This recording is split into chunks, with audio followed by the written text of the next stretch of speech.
Haleluya, puji Tuhan. Salam damai sejahtera di dalam cinta kasih daripada Bapa kita Tuhan Yesus Kristus. Dan selamat malam pada Kamis malam ini, tanggal 7 Maret 2024. Kita selalu bersyukur kepada Bapa kita Yesus, selalu bersyukur kepada Bapa kita Yesus yang sangat baik. Tiap hari, tiap saat, tiap detik kita senantiasa di dalam pemeliharaan Tuhan. Bukti nyata, Bapak Ibu rutin bersama saya bisa menyampaikan firman Tuhan, bisa mendengarkan firman Tuhan, bisa berdoa, bisa beraktivitas, bisa bekerja, bisa pelayanan. Apapun yang kita bisa kerjakan, itu bukti nyata ada penyertaan Tuhan. Itu bukti nyata Tuhan itu baik, sangat baik, sangat baik. Jangan pernah berkata Allah tidak baik. Oh, salah besar, total salah itu. Katakan Yesusku luar biasa baiknya, sempurna kasihnya. Yang tidak baik adalah diri kita, inkonsisten. Seringkali kita tidak setia, tidak konsisten pada komitmen kita. Tapi mari kita menjadi anak yang manis di hadapan Tuhan. Kita belajar untuk konsisten, belajar selalu dekat dengan Tuhan Yesus. Lakukan dengan setia, seperti saya belajar, lakukan dengan setia. Memberikan firman Tuhan pagi malam melalui YouTube. Ini bukan karena hebat saya, bukan. Tapi semua karena Tuhan Yesus. Justru Tuhan mau pakai setiap saya dan bersama Bapak Ibu untuk menyatakan kasih-Nya, untuk menyatakan kuasa Tuhan. Karena kuasa Tuhan berlaku dalam kehidupan saya, supaya saudara bisa melihat bahwa Yesus yang kita sembah adalah Yesus yang maha kasih, maha kuasa, maha segala-galanya. Itu saya Pastor Yakob Rahmat akan menyanyikan sebuah pujian. Allah itu baik, sungguh baik bagiku, ditunjukkannya kasih setianya. Amin, haleluya. Dia menyediakan yang ku perlukan, menyatakan kebaikan, menyatakan kebaikan, menyatakan kebaikannya padaku. Amin, haleluya. Kasih setianya tak pernah berubah. Amin, haleluya. Dulu, sekarang, dan selamanya. Amin, haleluya. Ajaiblah kuasa dalam namanya. Haleluya. Yesus luar biasa. Amin, haleluya. Tuhan Yesus itu baik, sungguh amat baik bagiku. Ditunjukkannya kasih setianya. Amin, haleluya. Yang menyediakan yang ku perlukan, menyatakan kebaikan, menyatakan kebaikan, menyatakan kebaikannya padaku, kebaikannya pada kita semua. Kasih setianya tak pernah berubah. Amin, haleluya. Dulu, sekarang, dan selamanya. Ajaiblah kuasa dalam namanya. Haleluya. Yesus luar biasa. Amin, haleluya.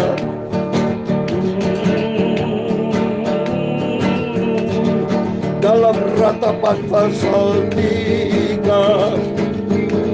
ayat 25 dan 26 demikian firman Tuhan. Tuhan adalah baik bagi orang yang selalu berharap kepadanya, bagi jiwa yang mencari Dia. Adalah baik menanti dengan diam pertolongan Tuhan. Amin, haleluya. Kasih setianya tak pernah berubah. Amin, haleluya. Dulu, sekarang, dan selamanya. Ajaiblah kuasa dalam namanya. Amin, haleluya. Yesus, luar biasa, dahsyat dan ajaib. Amin, haleluya. Ya Tuhan, punya mula kebesaran dan kejayaan, kehormatan, kemasyhuran dan keagungan. Ya segala-galanya yang ada di langit dan di bumi. Ya Tuhan, punya mula kerajaan, dan Engkau yang tertinggi itu melebihi segala-galanya sebagai kepala. Amin, haleluya. Sebab kekayaan dan kemuliaan berasal daripadamu, dan Engkau yang berkuasa atas segala-galanya. Amin, haleluya. Dalam tangan-Mu lah kekuatan dan kejayaan. Amin, haleluya. Dalam tangan-Mu lah kuasa membesarkan dan mengukuhkan segala-galanya. Amin, haleluya. Sekarang ya Allah kami, dalam nama Tuhan Yesus Kristus, kami bersyukur kepadamu dan memuji nama-Mu yang agung itu. Tuhan Yesus, sucikan mulutku, hatiku dan pikiranku malam ini. Kami mau baca firman-Mu Tuhan. Haleluya. Firman-Mu sumber kehidupan, simpan dalam hatiku. Ampunilah semua dosa salahku. Terima kasih Tuhan. Segala puji, hormat, kebesaran, ketinggian, kemuliaan, keagungan, kesempurnaan, kekudusan, tempat tertinggi di atas segala-galanya hanya bagi Engkau Tuhan Yesus Kristus. Kami sudah berdoa mengucap syukur. Haleluya. Amin, amin. Terpujilah Bapa kita Tuhan Yesus yang begitu baik. Kita semua di dalam penyertaan Tuhan, butuh penyertaan Tuhan. Oh, sungguh tanpa Tuhan kita hancur. Di luar Yesus tidak ada nama sejahtera. Di luar Yesus tidak ada kehidupan. Sebab Yesus berkata, Yohanes 10 ayat 10, Aku datang, pencuri datang untuk mencuri, membunuh dan membinasakan. Siapa tuh pencuri? Iblis itu pencuri, saudara. Dia ingin mencuri damai sejahtera. Dia mencuri keselamatan, mencuri segala-galanya Tuhan. Tapi Yesus datang untuk memberikan hidup dengan segala kelimpahan. Oh, luar biasa. Terbukti nyata ini. Saya bersama Bapak adalah hamba Tuhan. Anak Tuhan selalu dijaga, dipelihara sama Tuhan. Saya tidak mengerti, tidak bisa membayangkan apabila ada seseorang yang jauh dari Tuhan, dekat dengan setan, pasti mati, saudara. Ya, itu iblis itu tidak memberikan damai sejahtera. Tidak ada kebenaran dalam Yohanes 8:44. Dia bapa segala dusta. Tidak ada kebenaran dalam diri iblis. Tapi Yesus Kristus adalah sumber kebenaran, akan membawa kita kepada kehidupan kekal buat selama-lamanya. Amin. Mari kita mencinta Tuhan. Tuhan berkata di dalam Ratapan pasal 3 tadi saya baca 25-26. Tuhan adalah baik bagi orang berharap kepadanya. Oh, mari kita mau selalu berharap kepada Tuhan. Saya selalu menikmati kebaikan Tuhan. Kasih setia Tuhan bersama Bapak, Ibu, Saudara semua. Karena apa? Selalu kita berharap kepada Tuhan. Dan katakan bagi jiwa yang mencari Dia, oh sungguh kita malam ini kita mau mencari Yesus. Jiwa saya lapar hauskan firman Tuhan. Hati saya selalu lapar pagi malam, setiap saat ingin bergaul karib dengan Tuhan. Isi hati kita Tuhan dengan firman-Mu. Adalah baik menanti dengan diam pertolongan Tuhan. Amin. Lebih bagus saya duduk di kaki Tuhan. Dia menanti pertolongan Tuhan. Daripada keluyuran kemana-kemana, saudara. Ya, pergi ke sana kemari, tidak ada kejelasan. cari siapa kita? Lebih bagus kita cari Tuhan Yesus. Seperti Maria dalam Lukas pasal 10 ayat 39. Dia selalu duduk diam di kaki Tuhan, mendengar terus menerus akan firman Tuhan. Berarti Maria memilih bagian terbaik. Kalau kita baca Lukas 10:42, Tuhan sudah memilih yang terbaik. Kenapa? Selalu duduk di kaki Tuhan. Ini penting. Seperti malam hari ini mari kita mau duduk kaki Tuhan, mau selalu mendengarkan firman Tuhan, supaya kita memilih bagian yang terbaik. Ya, kan memilih yang terbaik adalah memilih kita bersama dengan Tuhan Yesus. Ya, seperti firman Tuhan, saya mau baca ini. Ini ayat 39. Lukas 10:39 dan 42. Perempuan itu mempunyai seorang saudara yang bernama Maria. Maria duduk di kaki Tuhan, dekat kaki Tuhan, dan terus mendengarkan perkataan. Oh, kita hauskan firman Tuhan ya. Dalam Matius pasal 5 ayat 6, berbagai orang lapar hauskan firman Tuhan. Mereka akan dikenyangkan, saudara, dengan kebenaran firman Tuhan. Karena berarti kalau kita dikenyangkan, kita melangkah di dalam kebenaran Tuhan. Kalau melangkah dalam kebenaran Tuhan, kita akan mendapatkan hidup yang kekal. Berbagai orang lapar hauskan kebenaran, mereka akan dipuaskan selalu. Ya. Dalam Lukas 11 ayat 28 dikatakan, ia berkata, yang berbahagialah mereka yang mendengarkan firman Allah dan yang memeliharanya. Oh, mari kita selalu mendengarkan firman Tuhan. Kita mau pelihara di hati kita. Senantiasa firman Allah kita simpan dalam hati kita. Dan kita mencinta Tuhan Yesus. Tempatkan Tuhan di atas segala galanya. Amin. Mari kita mau baca Lukas pasal 6 ayat 1-19.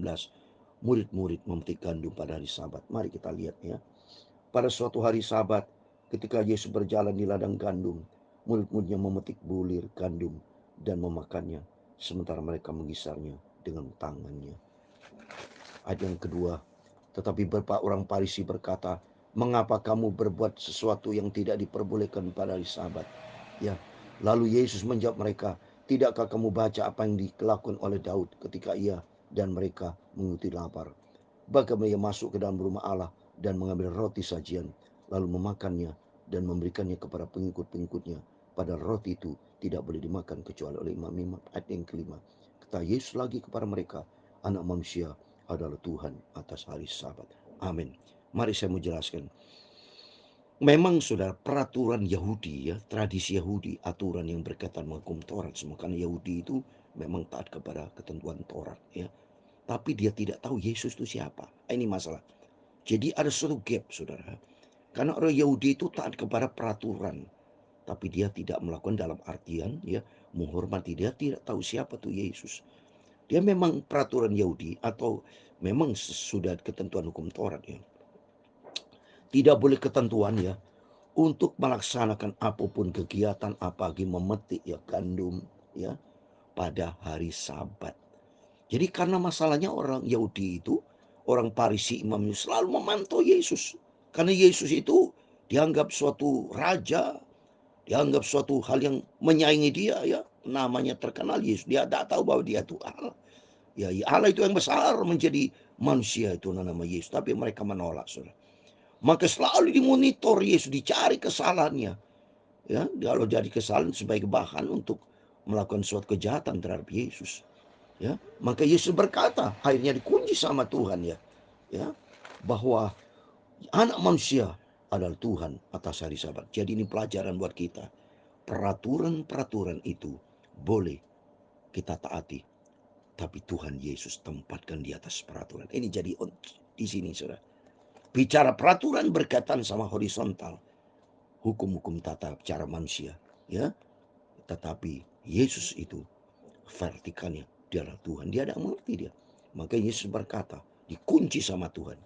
Anak manusia adalah Tuhan atas hari Sabat. Oh, dia tidak tahu bahwa anak manusia nama Yesus adalah Tuhan. Seperti dalam Yohanes 13 ayat 13, pada waktu murid-murid tanya kepada Tuhan, Pak, katamu Tuhan, aku manggil engkau guru dan Tuhan. Apa, benar enggak? Apa kata Yesus? Benar, akulah guru dan Tuhan. Wah, bahwa Yesus itu memang Tuhan. Makanya kita bersyukur kepada Tuhan kalau kita dipilih, dipanggil menjadi murid Yesus dan kita tempatkan Tuhan. Jadi di sini kita sudah belajar tempatkan Tuhan di atas segala galanya. Karena Tuhan di atas hari Sabat. Tuhan di atas segala galanya. Ini penting ya.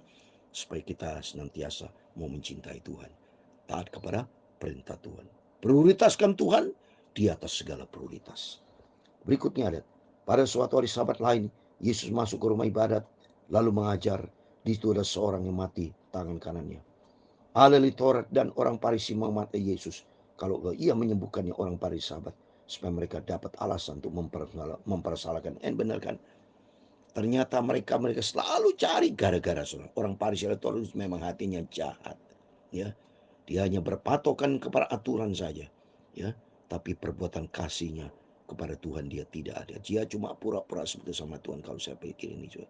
Ya, jadi kelihatannya supaya dilihat orang, supaya dihormati, ya. Tapi sebetulnya hatinya tidak. Kalau hatinya baik, tidak begini dia. Ya, dia selalu ingin coba supaya mereka dapat alasan untuk mempersalahkan. Tidak boleh kan, berarti dia sirik, tidak baik, saudara. Ya, demikian belajar buat kita. Tidak boleh kalau ada orang maju sama kita, tidak boleh kita iri hati, mau niatnya jahat, tidak boleh. Ya, tapi ia mengetahui pikiran mereka, lain berkata kepada orang mati tangan itu, bangunlah dan berdiri di tengah. Maka bangunlah orang itu dan beri. Yesus punya otoritas, saudara. Tuhan punya kedaulatan. Silakan manusia mempersalahkan, ya. Tapi Tuhan punya hak penuh karena Tuhan pencipta segala-galanya. Di sini kita harus belajar tempatkan Yesus di atas segala, karena dia punya otoritas, punya kuasa di atas segala kuasa. Lalu Yesus bertanya kepada mereka, aku bertanya kepada kamu, manakah yang diperbolehkan pada Sabat, berbuat atau berbuat jahat, menyelamatkan nyawa orang atau membinasakannya? Sudah itu yang memandang keliling kepada mereka semua, lalu berkata kepada orang sakit itu, ulurkan tanganmu. Orang itu berbuat demikian dan sembuhlah tangannya. Maka mulut amarah mereka, lalu mereka berunding apakah yang akan mereka lakukan terhadap Yesus. Inilah niat jadian mereka. Padahal Yesus berbuat baik. Berbuat baik itulah kasih dari Tuhan. Itulah karakter dari Kristus. Demikian belajar buat kita. Mari utamakan kepentingan Tuhan. Mari kita berbuat baik daripada ikutin teori. Berbuat baik itu standar dari Tuhan. Ya, standar kasih. Ya, kita lebih bagus menjadi ini yang dikatakan pelaku firman. Bukan teori. Kekristenan bukan teori. Tapi kekristenan adalah melakukan apa yang menjadi kehendak Allah. Salah satunya berbuat baik. Kasih. Ya, ayat 12. Pada waktu itu pergilah Yesus ke bukit untuk berdoa. Dan semalam-malaman ia berdoa kepada Allah. Ini penting.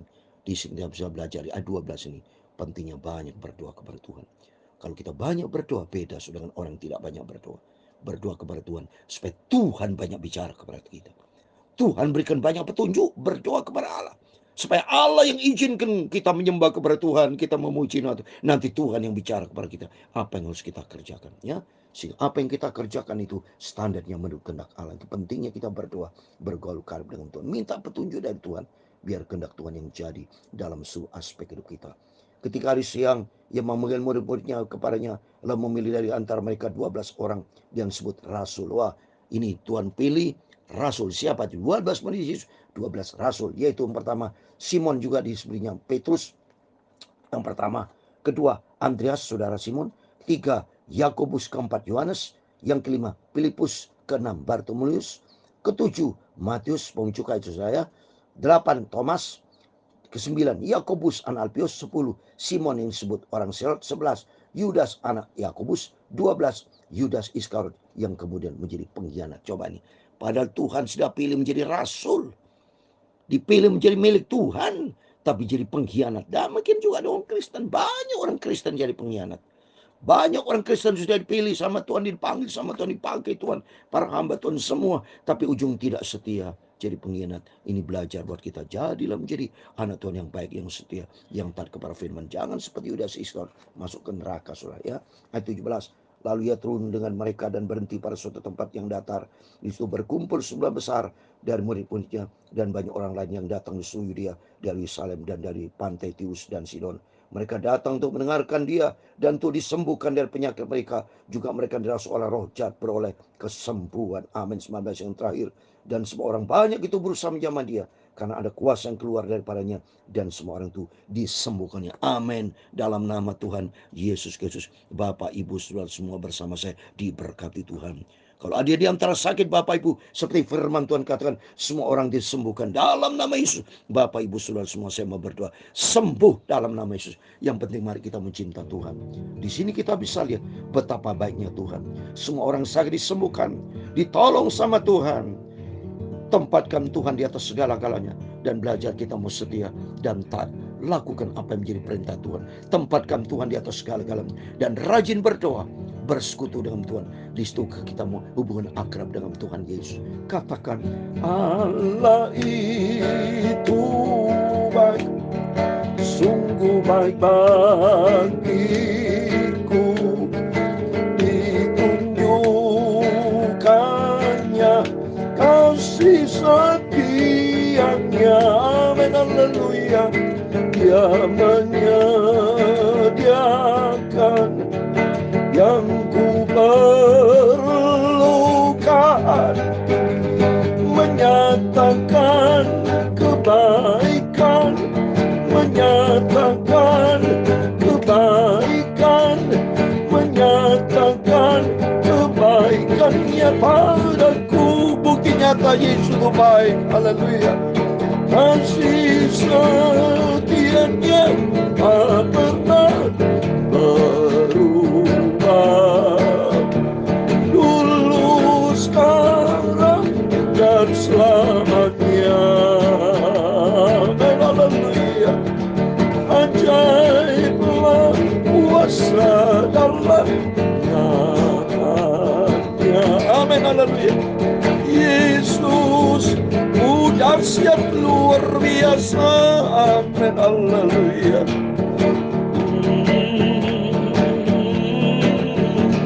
Tuhan memberkati engkau dan melindungi engkau. Tuhan menyinari engkau dengan wajah-Nya dan memberi engkau kasih karunia. Tuhan menghadapkan wajah-Nya kepadamu dan memberi engkau damai sejahtera. Bapa kami yang di surga, dikuduskan namamu, datanglah kerajaan-Mu, jadilah kehendak-Mu di bumi seperti di surga. Berikanlah kami pada hari ini makanan kami yang secukupnya, dan ampunilah kami akan kesalahan kami, seperti kami juga mengampuni orang yang bersalah kepada kami. Dan janganlah membawa kami ke dalam pencobaan, tetapi lepaskanlah kami daripada yang jahat. Karena Engkau-lah yang punya kerajaan dan kuasa dan kemuliaan sampai selama-lamanya. Amin. Tuhan memberkati kita semua. Selamat malam sebelum berbaring tidur. Kata firman tadi di ayat 12, Yesus malam-malam berdoa. Mari kita merajin berdoa. Di situ kita bisa mengenal karakter Kristus yang luar biasa. Kita membangun akrab dengan Tuhan. Hati kita melekat dengan Tuhan, sehingga kita dapat melakukan firman Allah dengan hati yang bersih, hati yang tulus, hati yang berkenan kepada Tuhan Yesus. Amin. Tuhan memberkati. Tuhan bersama kita. Immanuel. Amin.